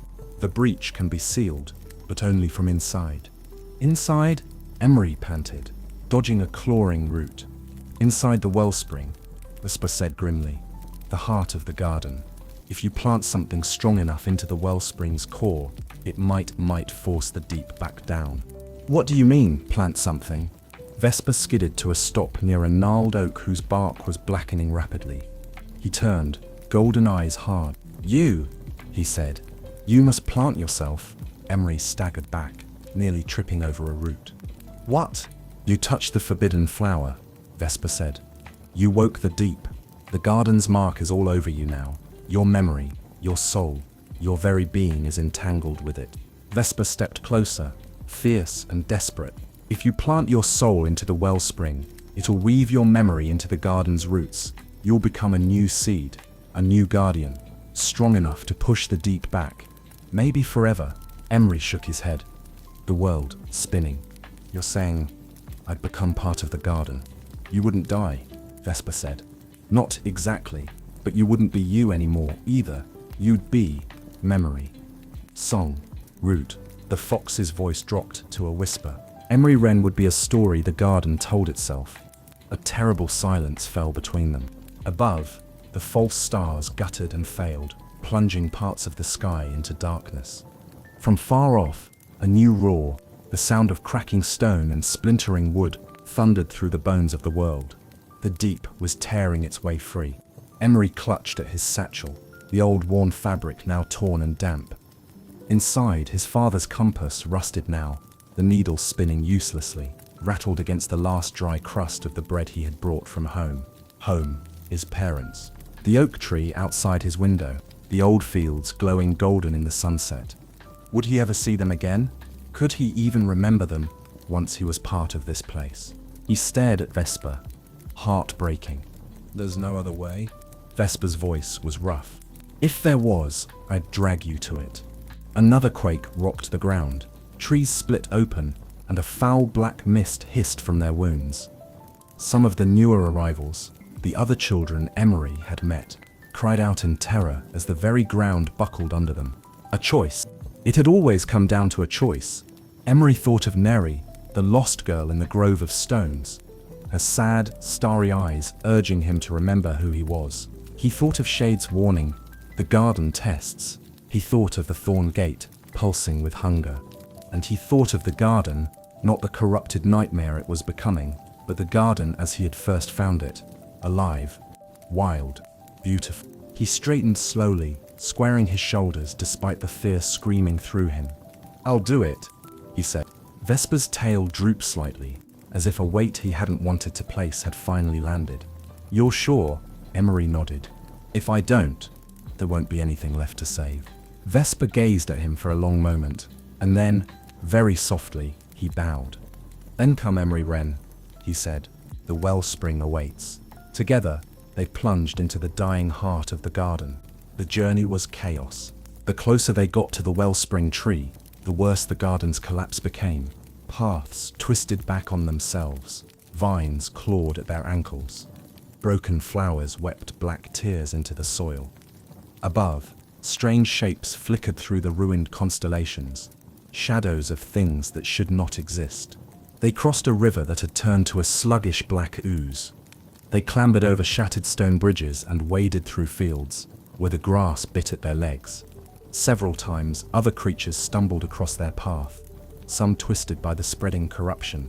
Emery caught glimpses of faces he had known, newcomers and garden-born alike, their forms warped and hollow, their eyes glazed and empty, victims of the deep. And still, they pushed forward. At last, after what felt like endless hours, they crested a ridge, and there it was. The wellspring tree, or what remained of it. Once it had been the heart of the garden's wonder, towering, glowing, its boughs heavy with light. Now it was broken. Its trunk was cracked wide open, golden sap leaking onto the ground like blood. The roots, once strong and proud, curled in agony.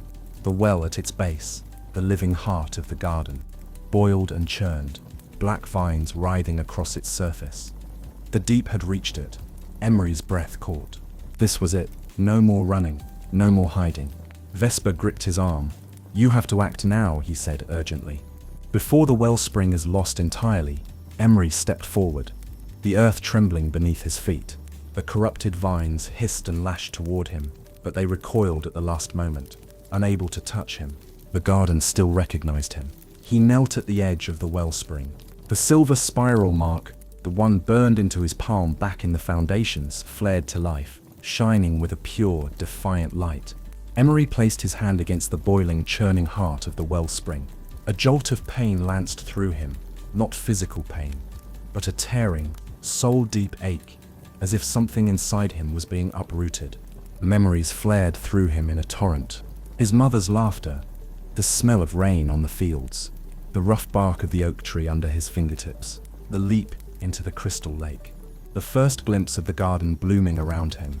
All of it, and with one final gasping breath, he let go. He poured his memories into the wellspring, his hopes, his fears, his name, everything he was, everything he had been. A flash of searing light exploded outward from the wellspring, shattering the vines, burning away the black rot that had seeped into the roots. The corrupted ground shrieked, writhing and twisting, and then, with a final desperate roar, it collapsed inward, dragged screaming back into the deep. The earth shook. The sky tore open, and then sealed again, stitching itself closed with lines of golden light. The garden exhaled, a slow, trembling sigh of life. Vesper staggered forward, blinking against the sudden brightness. Where Emery had knelt, there now grew a small, delicate sapling, its leaves shimmering with every color of the garden. At its base, the soil glowed faintly, humming with new life. And woven into the roots, barely visible, was a spiral of silver thread, a memory, a promise, a name, Emery Wren. Chapter 16. The Choice to Return.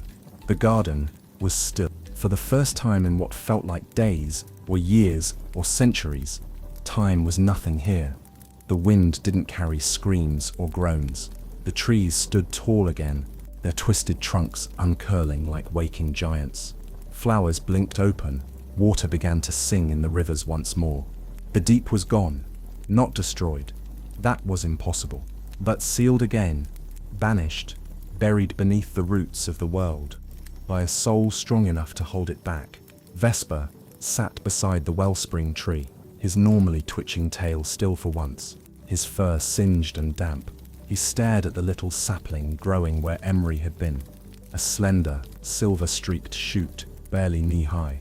Its leaves shimmered with every breath of air, changing color, whispering softly in a language only the garden could hear. A spiral mark, faint but glowing, curled at the base of its trunk. A part of Emery had stayed behind, but that wasn't the end.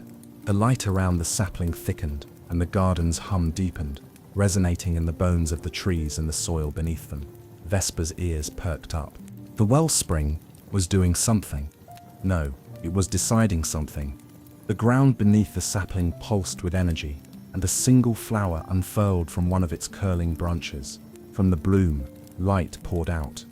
Not just brightness, but memory, warmth, breath. Vesper stood quickly, heart hammering. The air shifted, the mists thickened, and then slowly, impossibly, a figure stepped from the flower.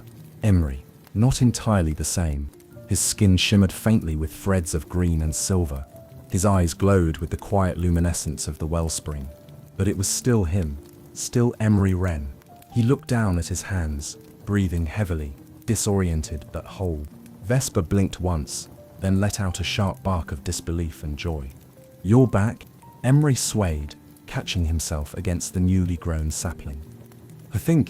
I never really left." The garden stirred around them, not in anger or warning, but in recognition. Leaves rustled in a gentle cheer. Petals turned to face him. Roots shifted beneath their feet, cradling the sapling in place like a heartbeat. "You gave yourself to the wellspring," Vesper said, breathless. "No one ever comes back." Emery touched the spiral mark at the sapling's base, feeling it pulse in response. "I didn't give up everything," he said softly. "I left enough behind to hold the deep." But the garden, he looked around, awe settling over him. The garden gave something back. Vesper tilted his head, the hint of a grin flickering. "So what does that make you now? Half guardian, half boy, maybe both?" Emery's voice was calm, distant, like the wind through leaves.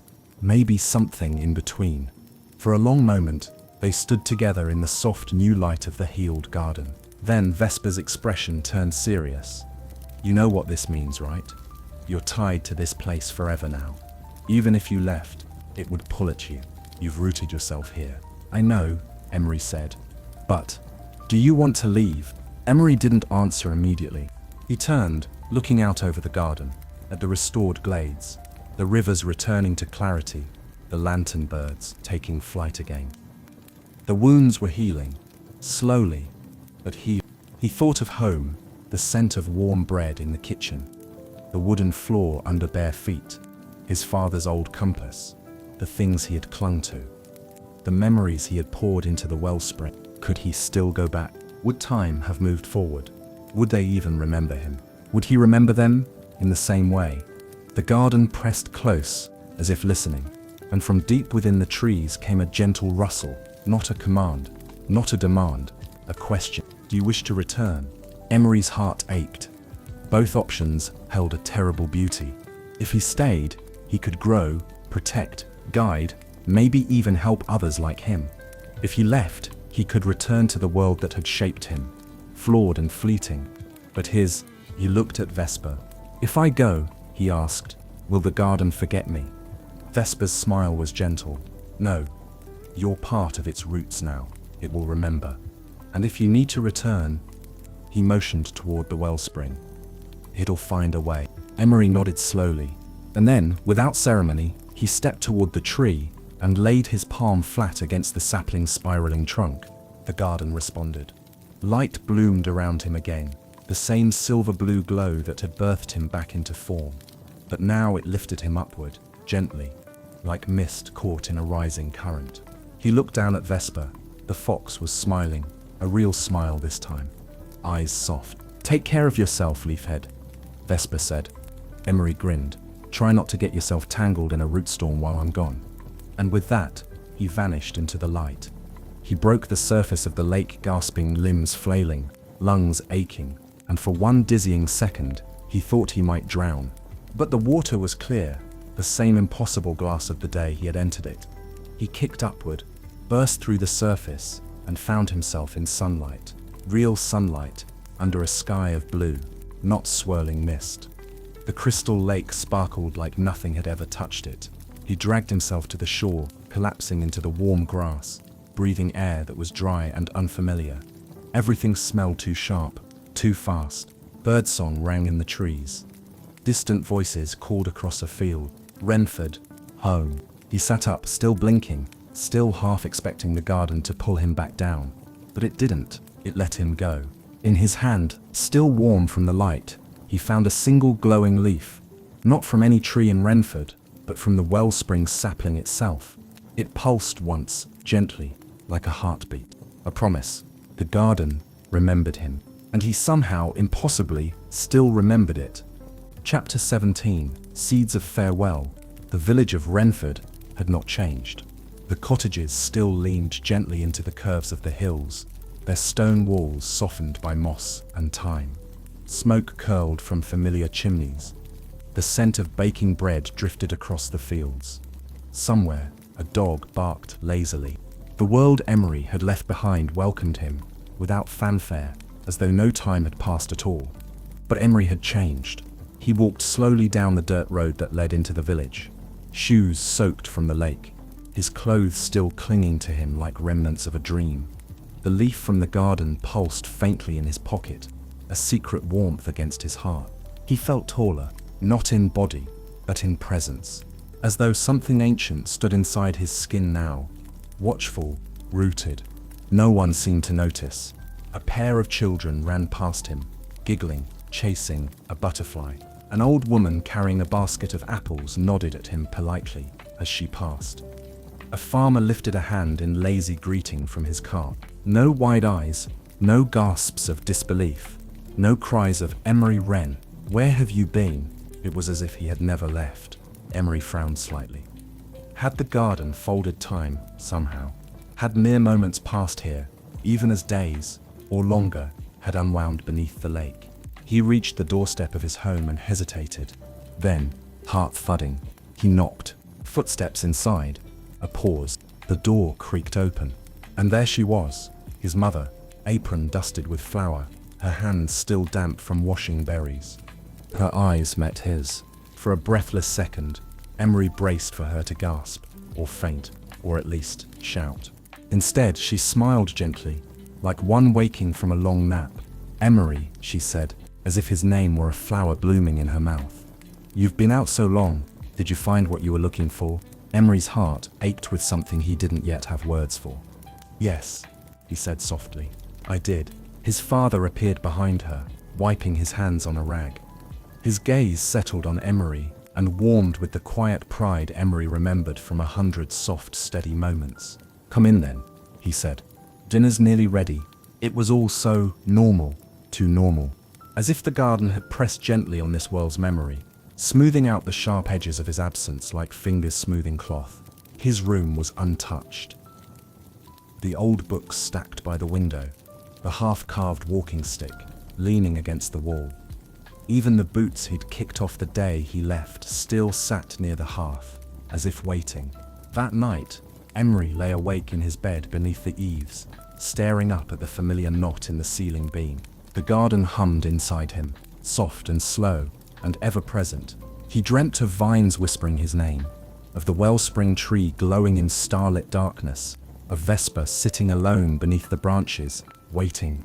And in the morning, when he stepped outside, he found that things had begun to change.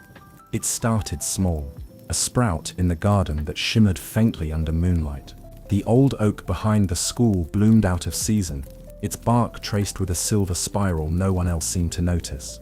Butterflies, with glowing wings, drifted into the fields during dusk.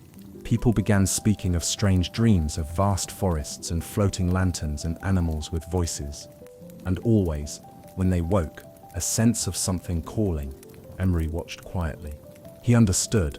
The garden had left something in him, but in doing so, he had left something in the garden, a seed of himself, planted deep, but also a seed of the garden, blooming here. He began to feel it in others, in the girl who hummed a tune. The trees seemed to echo, in the boy who drew vines in the dirt that grew when no one watched, in the quiet old man who suddenly remembered things that never happened in Renford. The garden was not closed to this world. Not entirely, it had opened. It remembered, and it was waiting.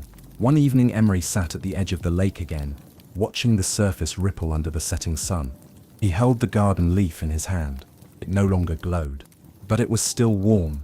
He closed his eyes and whispered into the wind.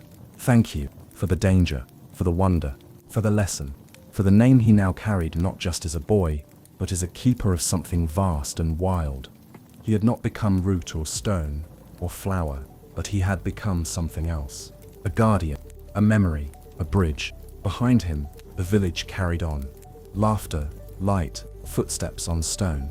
Before him, the lake shimmered, still and silent. Emery smiled softly and placed the leaf gently on the surface of the water. It floated for a moment, then sank without a ripple. And somewhere far beneath, in the sanctuary of time, the garden bloomed again. Chapter 18. The surface remembers. Years passed, or perhaps only seasons. It was difficult to tell, because after Emery returned from the garden, time began to feel thinner, less absolute. Some days stretched long and golden. Others passed like the flick of a shadow, but the lake remained, clear, still, deep. Children stopped to stare at it on summer walks, entranced by its crystal blue stillness. Fishermen cast their lines at its edge, and whispered that their reflections moved differently, like echoes delayed. Wildflowers bloomed along its banks in strange patterns, spirals, mostly, though no one ever remembered planting them. And always, the air around it felt different.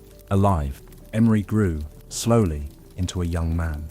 He helped rebuild the orchard after a flood, taught the younger children how to carve spirals into driftwood, and walked the village paths barefoot, like he always had. But there was a stillness in him now, a rootedness that made even the oldest villagers pause when he passed, a weight in his gaze, a knowing in his silences. He never spoke openly of what had happened beneath the lake, not because he was afraid no one would believe him, but because most already did. They believed without knowing why, without needing to. Stories began to gather, like dew on old stones. They said that once, long ago, a boy vanished into the lake and came back with the garden in his blood. That he walked through dreams and grew trees with his tears, that he whispered to vines, and they answered. Some said he never aged, some said he had aged, just not in ways anyone could measure. Some said he left again, others claimed they saw him in the fields at dawn, speaking to foxes and wind.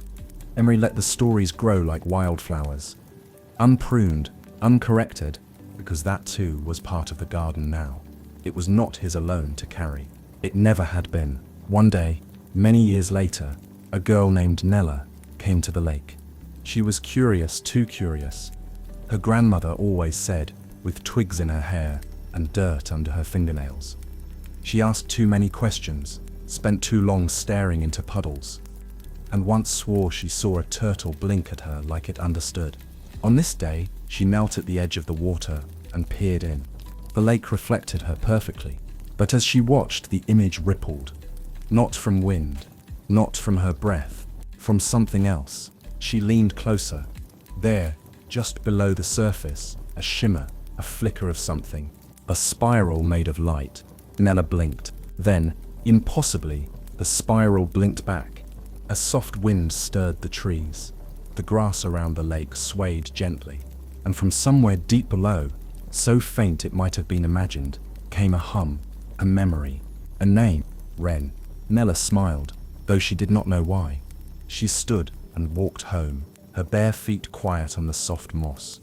Behind her, the lake shimmered again, just once, before stilling. The garden was sleeping, but it was not gone. It lived in the soil and the sky, in the stories whispered at firesides, in the children who dreamed of glowing trees and animals who spoke with voices like songs. It lived in the spirals carved into fences and stones.